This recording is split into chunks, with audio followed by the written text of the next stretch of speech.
my name is JozzetteFigueroa, and I attend Liberty University for the class of HSCO 508, and this is my interpersonal communication project.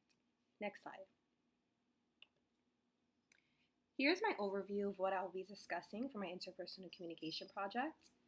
I'll be introducing the interpersonal communication project, as well as identifying my overarching goal, and also defining my enlarging my conversation. What does that even mean? Also, my background and behavior blend, positive and negative influences of that, some of my barriers and solutions, as well as internal and external noise pollutions and solutions for that. And then I'll be going over my action plan. Next slide. So here's my introduction. I started out defining what is communication, and according to Stewart, communication and communicating is continuous, complex, collaborative process of verbal and nonverbal meaning making. What is interpersonal communication? Also, according to Stewart, it's a subset of communication. It's collaboration, choices, culture, identities, conversation, and nexting are all parts of interpersonal communication. The term interpersonal labels the kind of communication that happens when the people involved talk and listen in ways that maximize the presence of the personal. Interpersonal communication skills are learned behaviors, and it doesn't happen all the time, but can take place anywhere and anytime. And that's, for example, that can take place at school or at work, at the supermarket waiting in line to pay for your stuff. It can happen anywhere.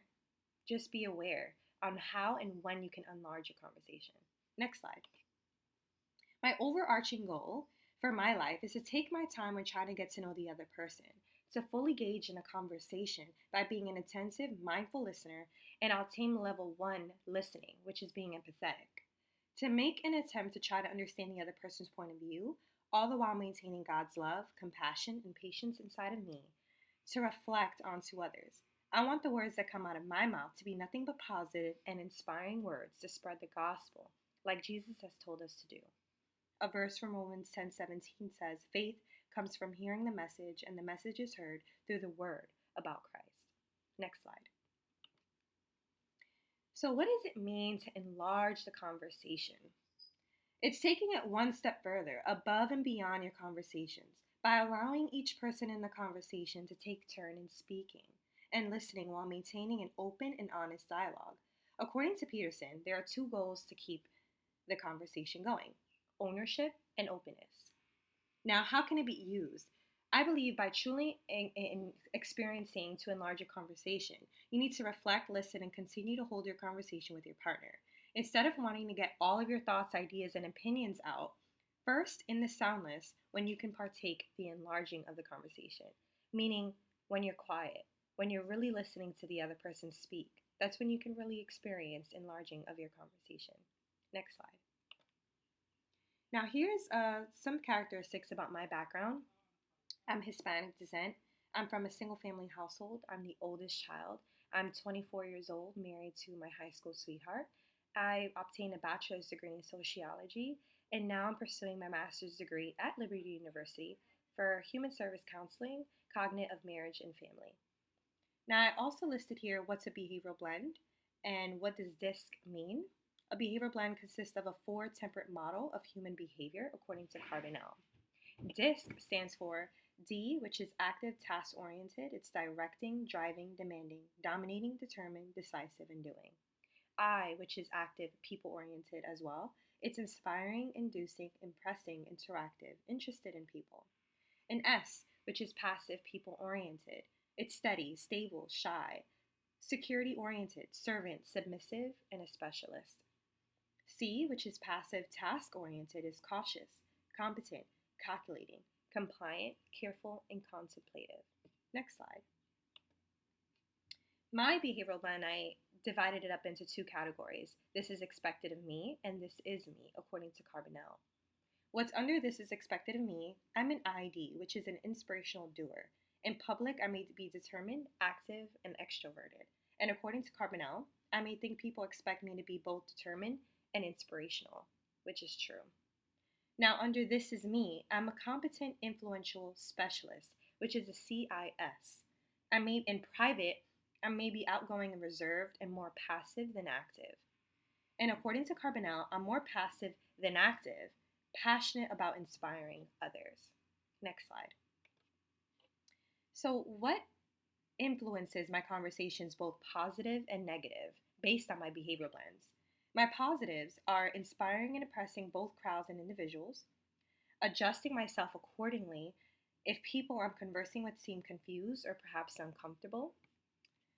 I'm also passionate about inspiring and supporting others, and I'm very relational, realizing that empathy is a necessary part of good interpersonal skills. My negative characteristics can be picky or critical of other people's efforts or answers. My blows can be a little harsh.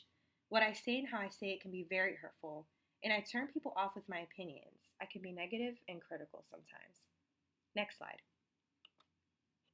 So, some of my barriers and solutions I listed here.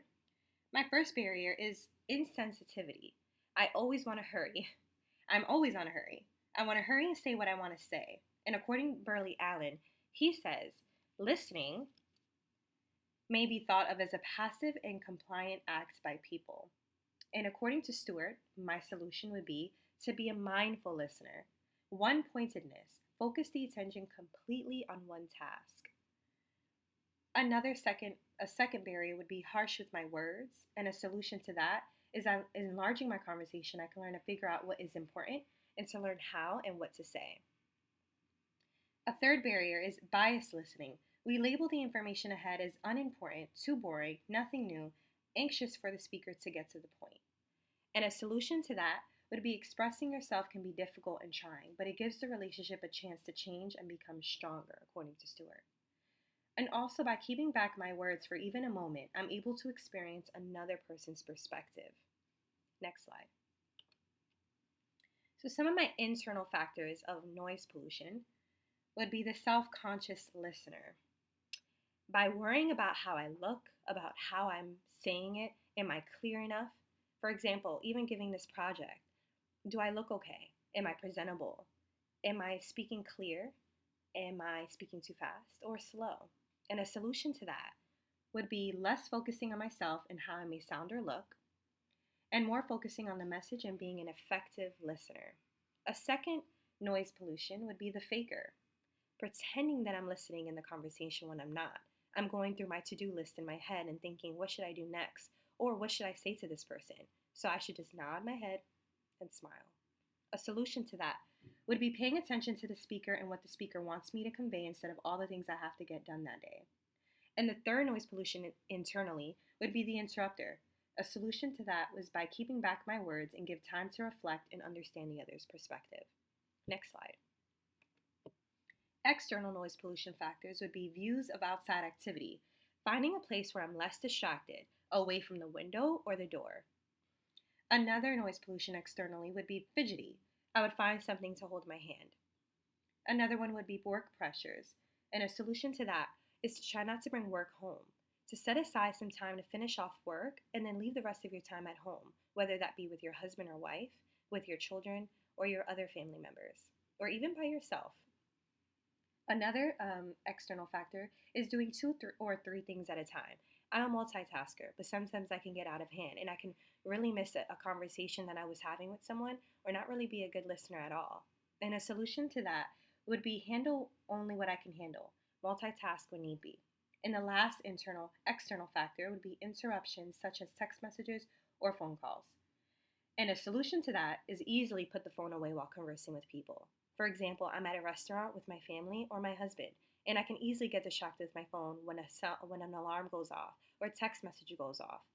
I can just simply put it away in my purse or my pocket and just give my full attention to the speaker.